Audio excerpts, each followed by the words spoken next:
Mesdemoiselles, mesdames et messieurs, bonjour. Aujourd'hui, nous parlons d'un sujet très intéressant, non pas simplement parce que c'est une chose importante, mais aussi et surtout parce que l'importance de cette chose est justifiable même par l'esthétique qu'elle confère à la personne qui la pratique. Aujourd'hui, comme vous avez pu le remarquer à travers le titre, nous allons parler de la musculation. Alors, la musculation. Eh bien, je vois d'ici ce que cela pourrait donner. On va attaquer le problème sous quelques angles différents. Aujourd'hui, j'aimerais dire physicalité tout simplement, mais je suis un peu partial. Alors je vais pour musculation. Alors, qu'est-ce que c'est que la musculation? Eh bien, c'est tout simple. C'est le renforcement des muscles du corps par des exercices de résistance. Dans un épisode précédent, j'ai brièvement mentionné la musculation comme faisant partie des 10 choses qu'un homme doit faire. Et étant donné que c'est un gros morceau, j'ai décidé d'y consacrer un épisode entier. Alors, en quoi est-ce important? Pourquoi est-ce important de se muscler? Les raisons sont diverses, mais plutôt deux fois qu'une. Il est parfaitement clair qu'avoir une routine journalière qui vous permet de soulever des masses ou de faire de la calisthénie a un avantage très prononcé sur votre vie en général. Ici, nous allons voir de quelle manière. De l'extérieur, la première chose que l'on remarque par rapport à une personne qui fait de la musculation, eh bien, c'est la forme de son corps, n'est-ce pas? On voit ses bras, ses abdos s'il se met torse nu. On remarque aussi son dos. Et la représentation que l'on a de tout cet ensemble est une représentation esthétique, n'est-ce pas? Nous les humains ne savons pas exactement pour quelle raison, mais nous sommes conditionnés naturellement à reconnaître et à apprécier ce qui est beau et qui saute à l'œil. La société porte un jugement particulier sur l'apparence physique d'un être humain. Non pas parce que cette apparence est importante en soi, mais beaucoup plus parce que l'apparence signifie subtilement et indirectement que la personne par rapport à laquelle nous avons cette vue a une bonne naissance, c'est-à-dire un bon patrimoine génétique. En tant qu'animaux sociaux, nous avons des rôles définis dans la société. Nous appartenons à une chaîne sociale. Pour être plus cru ici, je dirais une chaîne alimentaire. Chacun de nous a une place sur cette chaîne dépendamment de ses attributs, aussi bien physiques, génétiques et sociaux. Mais que se passe-t-il quand tous ces attributs se confondent dans l'aspect physique? Cette distinction se fait bien chez les animaux, surtout chez les prédateurs, les lions, les loups, etc. La raison pour laquelle je prends l'exemple des animaux pour illustrer ce fait est que nous sommes des animaux également, mais la subtilité de notre comportement s'efface devant notre conscience et devant le fait que surtout nous devrions nous servir de cette conscience-là, entre autres, pour vivre en société. Nous devons devenir civilisés et, en quelque sorte, nos ongles sont limés. En revanche, les animaux ont encore tous leurs instincts. Ainsi donc, ils font ce que prescrit l'instinct. Les femelles dans la société, que ce soit dans celle des animaux sauvages ou dans celle des animaux politiques, opèrent selon le même modèle. Elles cherchent toujours le mâle dominant, le mâle le plus fort, le plus performant. Parce que l'instinct affirme sans besoin de raisonnement que le patrimoine génétique de ce mâle va générer une descendance forte qui ne sera pas victime du chacun pour soi de la société animale. Dans la société des êtres humains, même si parfois les femmes nous mentent à cause d'un certain nombre de raisons farfelues qu'elles-mêmes ne comprennent pas, eh bien, le fait est qu'elles sont soumises à la même problématique de l'instinct. Celui-là qui décide que le mâle vers lequel il est plus bénéfique de se tourner est celui qui a le meilleur sac génétique. Par quoi se transcrit le plus le jugement d'une bonne génétique aux yeux de la femme? Eh bien, par l'aspect physique. Une femme ne peut pas juger de votre génétique objectivement, mais elle peut toujours sous-peser la chose en observant à quoi vous ressemblez. Connaissez-vous ce phénomène où les femmes ne veulent pas d'un homme qui fait moins de 180 cm? Eh bien, c'est cela, l'instinct. Elle veut juste le meilleur pour elle. Elle va se dire, ah, s'il a de bonnes génétiques, cela devrait paraître dans son physique. C'est comme cela que votre physique devient votre premier indice d'accouplement. Ça n'a peut-être l'air de rien, mais c'est important. Autrement que l'aspect superficiel de l'apparence juste pour l'apparence, il y a l'apparence représentative. C'est-à-dire quoi? La femme ne veut pas juste d'un homme avec un bon physique, juste parce qu'il est joli à voir avec. Il est important aussi que ce physique donne de l'allure à l'homme pour que la femme puisse se sentir en confiance auprès de lui. Une femme se sent simplement plus vulnérable auprès du protecteur, de l'homme par lequel elle se sent en mesure d'être protégée. Aujourd'hui, cette capacité de protection peut être générée par l'argent ou par des gardes du corps, etc. Mais en référence à la nature première, sans tous les chichis, l'homme qui projette le mieux l'image du protecteur, c'est l'homme qui est musclé, qui est fort. La société dit peut-être autre chose, puisque nous vivons en civilisation. Beaucoup de personnes ne sentent plus le besoin de paraître menaçants, parce qu'ils se sentent protégés par les lois, la société. Mais le fait est que la société ne protège pas vraiment l'individu. La société protège la civilisation au détriment de l'individu. L'individu étant ce qu'il est une menace pour la société s'il doit être primal. Cela fait que la civilisation, il est parfois important de lui donner une bonne image, puisque contrairement à l'individu, la civilisation se veut impartiale et juste, et par conséquent est injuste à celui que la masse désigne comme étant une responsabilité non désirée.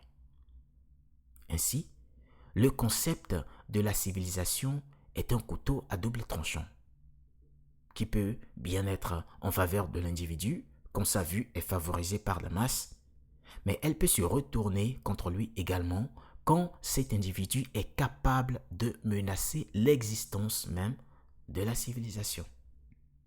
La civilisation est importante aux yeux de la société puisque dans la civilisation, il y a toujours une échelle, une chaîne alimentaire sur laquelle il y a des gens fragiles qui pensent être faibles et donc qui peuvent, dans leur esprit, se reposer sur la société parce qu'ils craignent de dépendre d'eux-mêmes.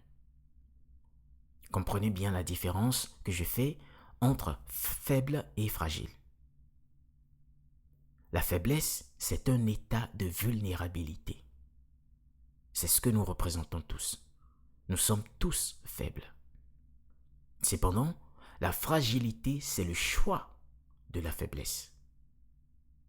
Quand on a décidé de ne pas être fort, c'est qu'on a choisi d'être faible. Et cela revient à être fragile.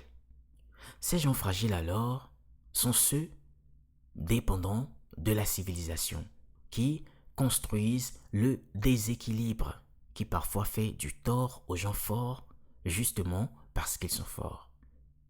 Ils sont donc punis parce qu'ils sont forts. La civilisation les punit parce qu'ils sont forts, parce qu'ils échappent aux règles imposées.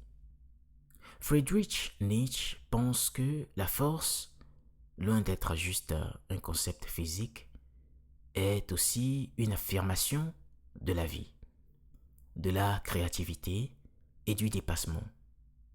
Retenez bien cela, le dépassement, qu'est-ce? Le dépassement de quoi? De qui? Eh bien, de soi-même, de ce qu'on était.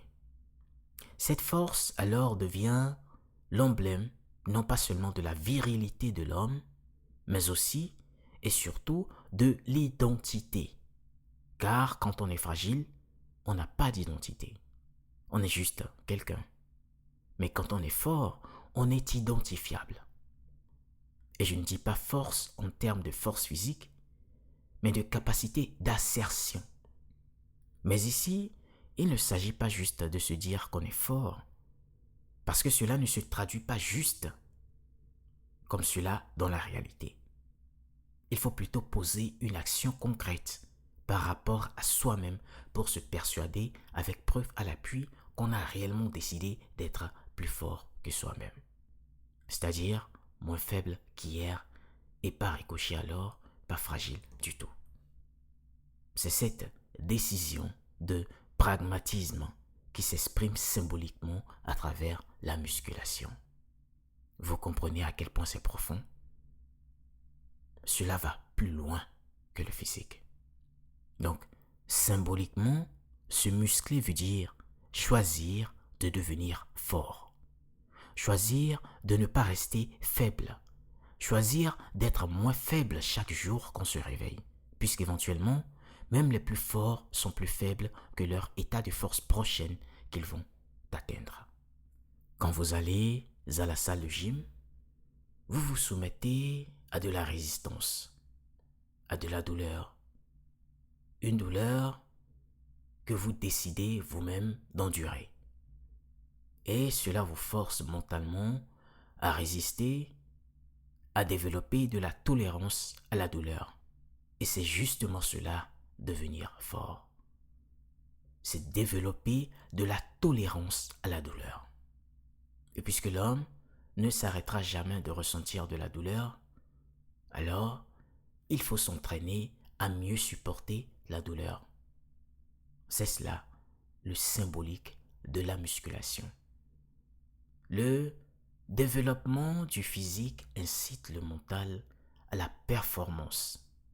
Parce que pour avoir un bon physique, il faut passer outre l'inconfort et la douleur de la musculation, n'est-ce pas? Répéter les exercices et la même routine encore et encore et croire que les choses se passeront sans d'abord voir le résultat. Parce que, même pour les plus vaillants, les résultats ne se montrent qu'après des semaines, des mois et même des années dans certains cas. Pour moi personnellement, il a fallu 2 années avant que je ne voie des résultats probants. Ainsi, la musculation vous donne d'abord la foi, en vous donnant la possibilité de croire que vous aurez des résultats. Et puis, le processus prendra le temps qu'il faudra. Votre corps s'adaptera à travers la discipline que vous y mettez. Après un peu de patience, vous commencerez à voir un peu de résultats. Cela va donner confiance en vous. Là, vous commencerez à vous dire que vous pouvez y arriver. Là, vous travaillerez plus fort. vous serez plus studieux, car au point où vous en êtes, vous savez que non seulement vous ne pouvez pas retourner en arrière, mais mieux encore, vous êtes tenté de voir ce que votre travail acharné vous donnera comme image devant le miroir dans 6 mois. Ce faisant, vous déroulez le modèle de vie que tous les humains doivent adopter, et en l'occurrence les hommes.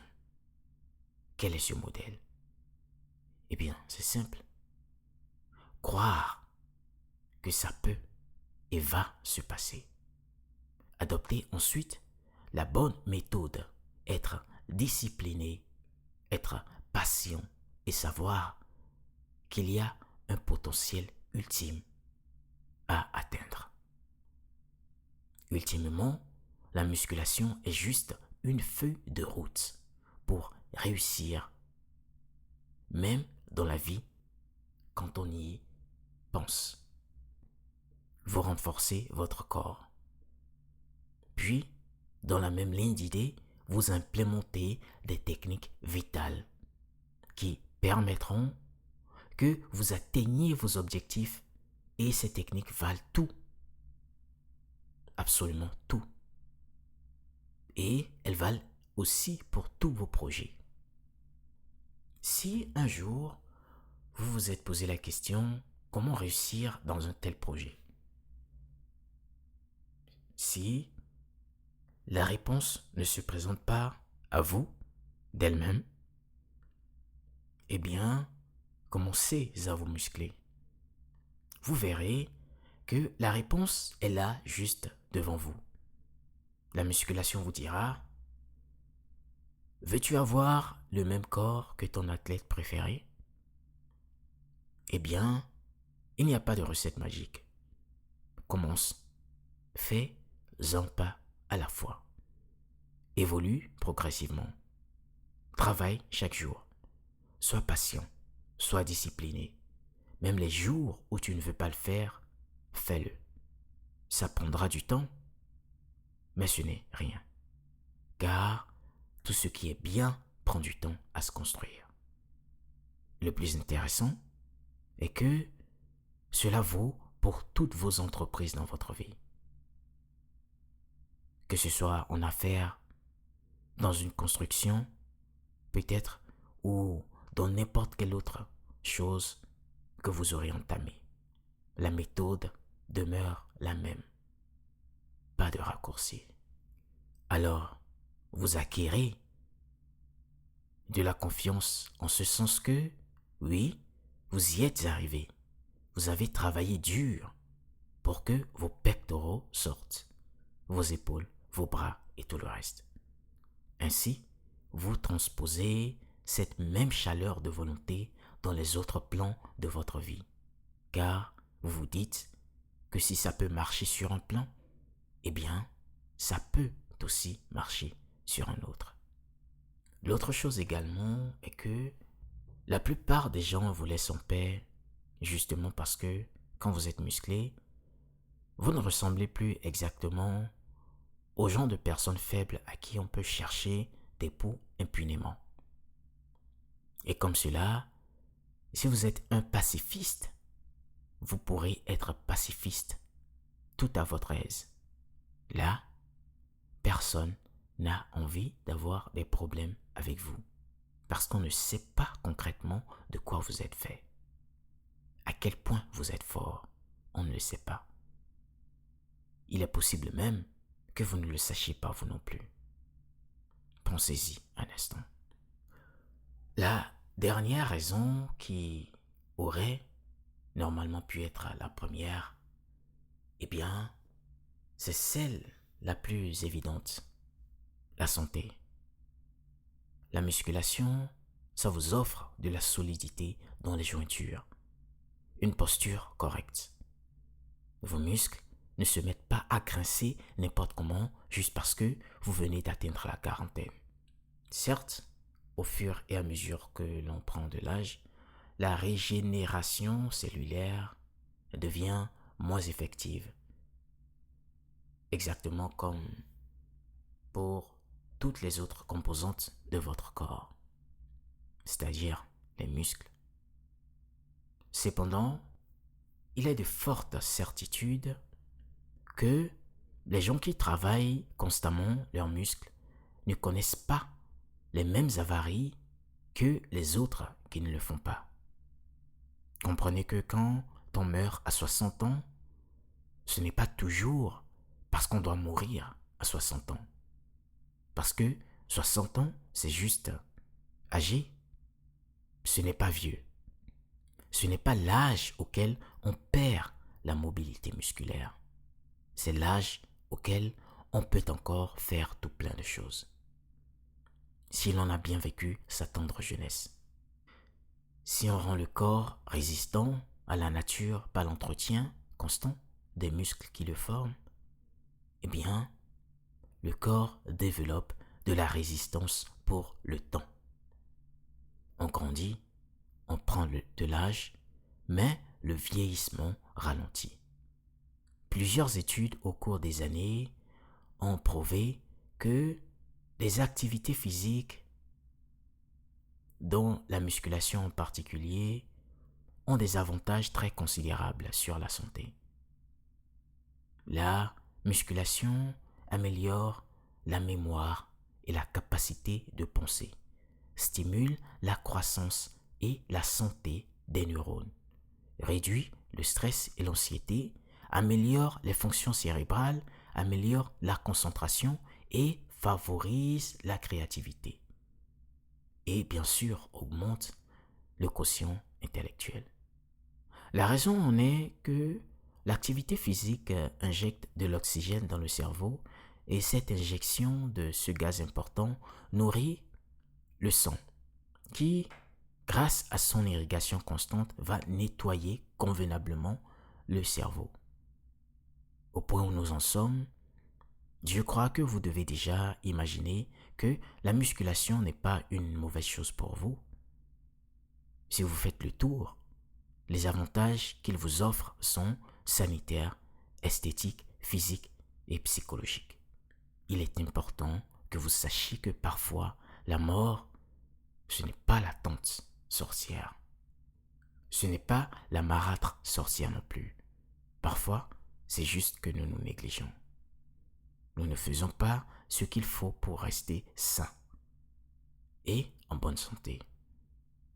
Maintenant, si, en dépit de tout ceci, vous n'êtes toujours pas convaincu qu'il faille réserver une place de choix dans vos journées pour la musculation, eh bien, dites-vous que vous ne le faites pas pour vous. Pensez à vos enfants. Pensez à ce qu'on appelle l'épigénétique. Qu'est-ce que c'est que l'épigénétique? Eh bien, l'épigénétique est l'étude de la manière dont notre environnement influence notre gène, sans le modifier cependant.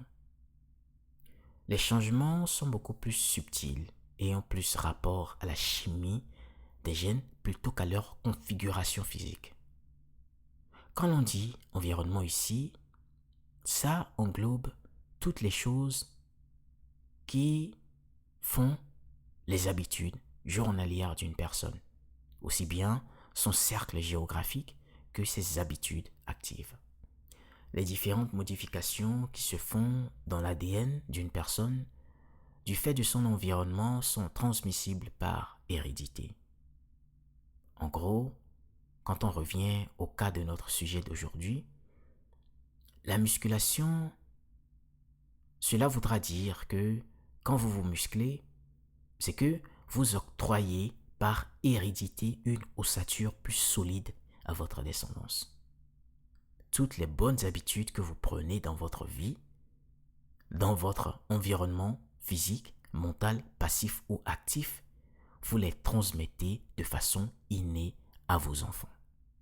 Ainsi, si à un moment vous pensez que vous n'avez pas besoin de vous muscler parce que vous n'êtes pas forcément enclin à tous les avantages physiques que cela offre, eh bien, pensez pour l'amour de Dieu que renforcer vos muscles pourrait potentiellement renforcer le système immunitaire de vos enfants, les rendre moins victimes à de certaines maladies.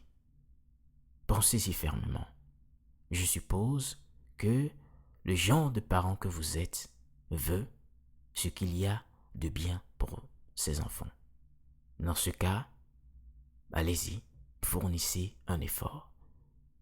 Toutes les habitudes que vous prenez aujourd'hui auront des impacts sur vos enfants. Alors, choisissez sagement et sainement.